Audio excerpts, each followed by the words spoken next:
morning everyone.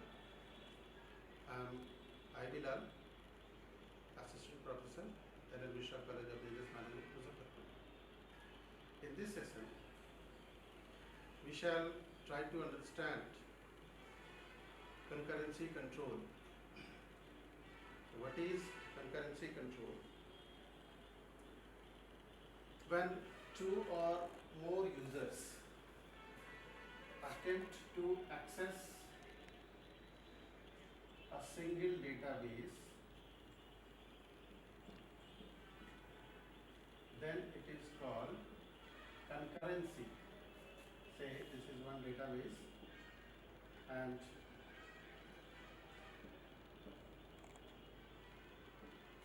there are two or more users attempting to access the same database. This phenomenon is known as concurrency. Now, due to simultaneous operation of two or more users of the same database, there is always a probability of having certain anomalies, discrepancies, the threat of data loss.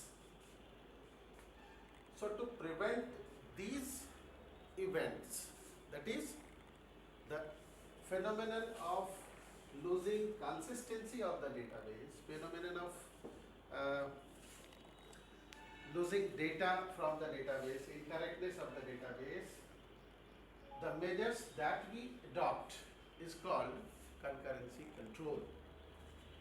So before understanding this concurrency control, we will have to understand what is transaction.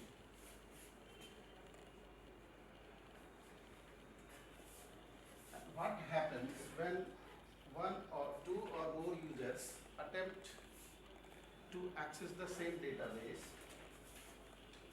So suppose this is a database of, for example, we are considering the database of railway reservation. There is only one vacant seat available. Now, say there is a transaction T1 that requests for this one vacant seat. Okay. Now, there is another transaction T2 which also attempts to get this one vacant seat, and both the transactions arrive here at the same time, simultaneously. The console shows one vacant seat to this transaction, at the same time one vacant seat to this T2 transaction. Okay. Now the requester books the seat. The operator books the seat simultaneously. Then there is a threat that this T1 would get that seat and this T2 transaction would also get that seat, but the availability is only one. So this is a discrepancy with the database that is happening due to operation of two or more transactions at one database simultaneously. Another example we will consider, say there is a database of stock, and suppose the availability of item A in the stock is 100, and suppose there are three transactions T3, T1, T2, T3. They book certain items for item A. So these three transactions come together, come simultaneously at the same time. So whenever operator wants to see what is the stock position of item A, it will be shown to transaction T3 as 100, transaction T1 as 100, transaction T2 as 100. Okay. Now T1 books 40 items of item A. So there is no problem. Total availability is 100. The request is for 40. So items could be booked very easily. At the same time, suppose T2 requires 50 items of A. Here again operator will find no problem because the stock position is 100. At the same time the demand is 50. So this operator also books 50 quantity of item A. Now T3 needs 30 items of A. Again availability will be shown as 100. So T3, transaction T3 also gets booked 30 items of A. Now what will be the situation? If we add these three, then the total demand would be 120. And the availability of item A is only 100. This is discrepancy. This is due to concurrent operation of 3 transactions simultaneously, and this might happen.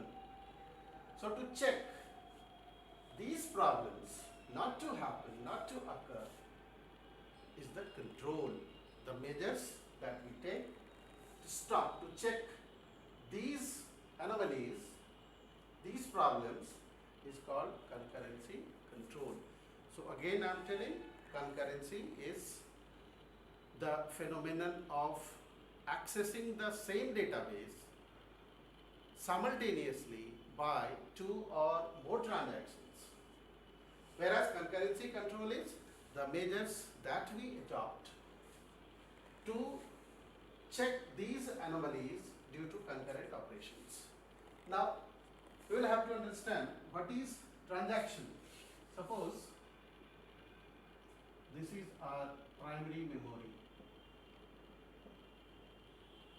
and this one is the secondary memory where our data is stored, right? This is primary memory and this is secondary memory. Okay.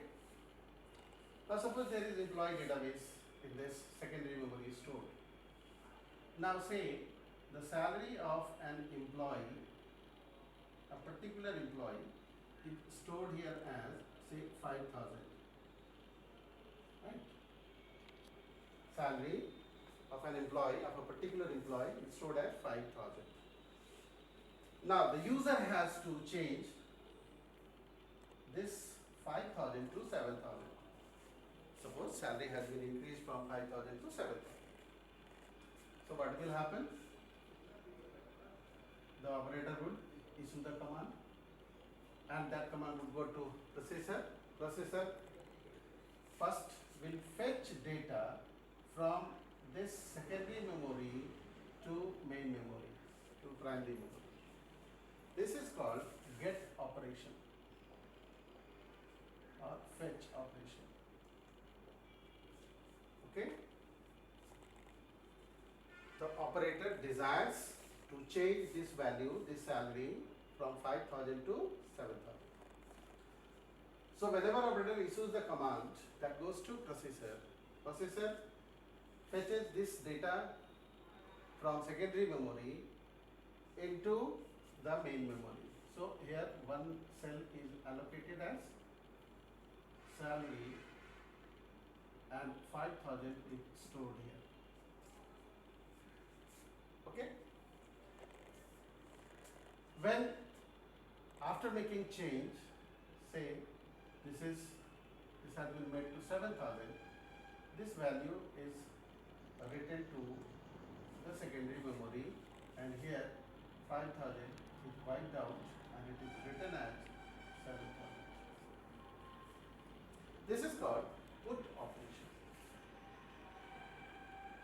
So any modification that we make in the database that is stored in secondary memory, the first data is fetched in main memory, the modifications are made, and then modified data is written back to the secondary memory, wiping out the previous value. So what exactly happens? Just see here. Imagine the processor when makes change in the secondary memory. Now the power goes off and the computer is shut down. Clear? Here salary is 5,000. Operator desires to make change in the salary from 5,000 to 7,000. Data has been fetched to main memory. Operator has changed 5,000 to 7,000. Just making that change, suppose power goes off and computer shuts down. Now what would happen? The change has been made in main memory. So when we make the computers on again, then what value user would get? Whether 5,000 or 7,000. The question is that.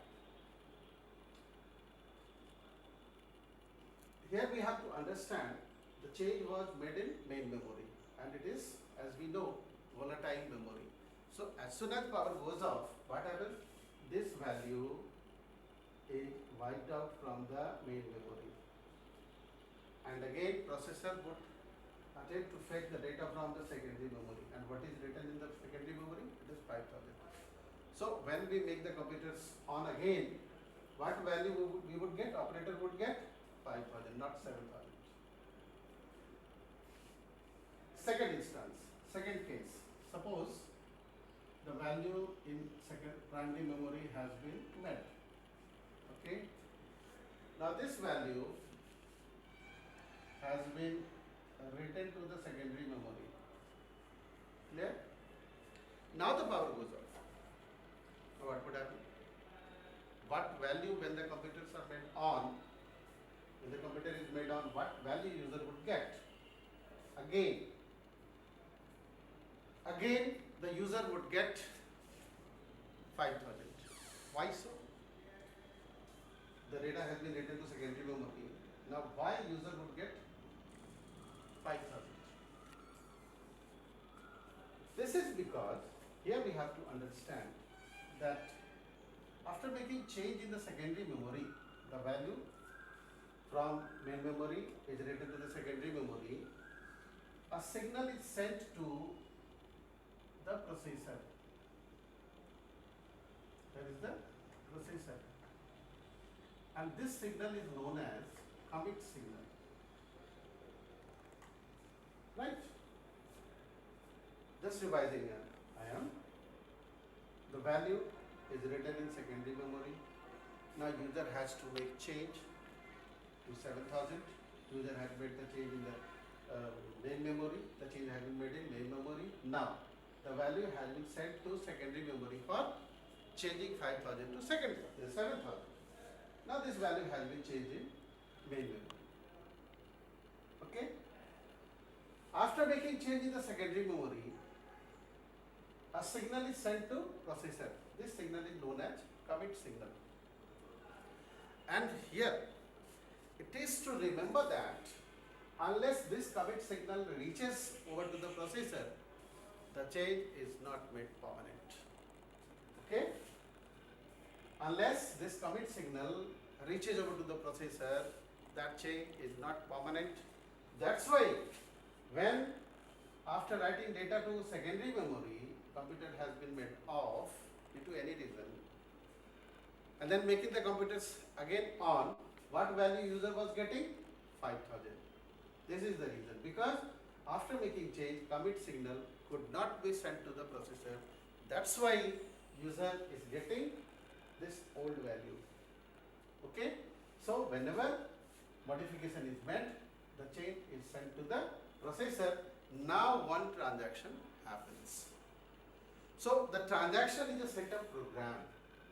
Transaction is a set of program that operates on a consistent database. This is important. Say this is a database and it is consistent.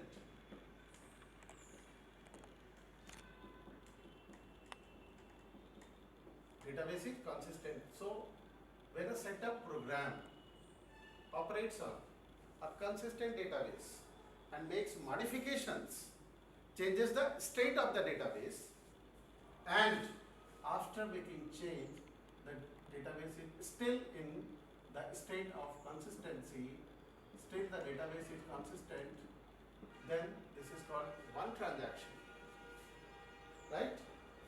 So here in this case, when the change is made in the main memory and the change has not been made in the secondary memory, this is no transaction. Second case, the change has been made in the secondary memory, but the commit signal could not reach to the processor. This is again not a transaction because the commit signal could not be sent to the processor. Okay. Now when transaction happens? When this data is fetched to the main memory, data has been changed in main memory, that change is written to the secondary memory, and the commit signal is sent to the processor. This is one transaction. So we can understand it in another way.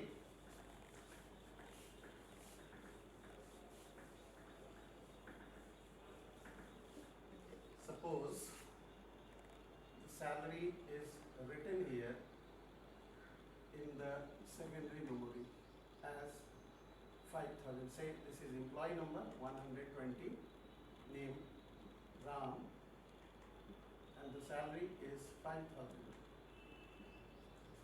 And this is primary memory. Primary memory is vacant. In the next step, what happens? The value is fetched to main memory. So employee number 120, name Ram, salary 5,000.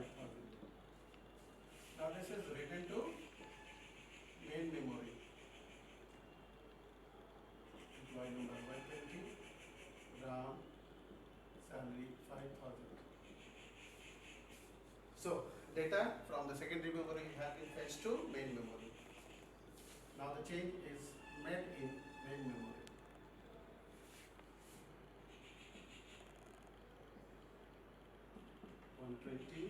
Ram 5,000,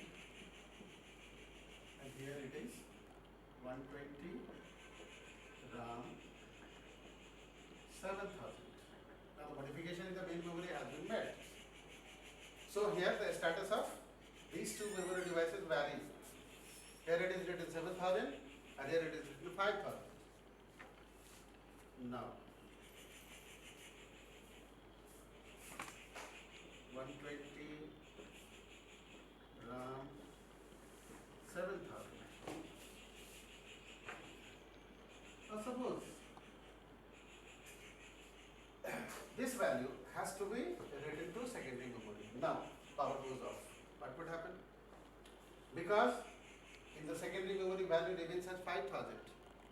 The value of the secondary memory, the status of the database has not been changed. That's why this is not a transaction. So now here we write 120 Ram. Now it is written 7,000. So the value in the secondary memory has been changed. So here matches, the two values match.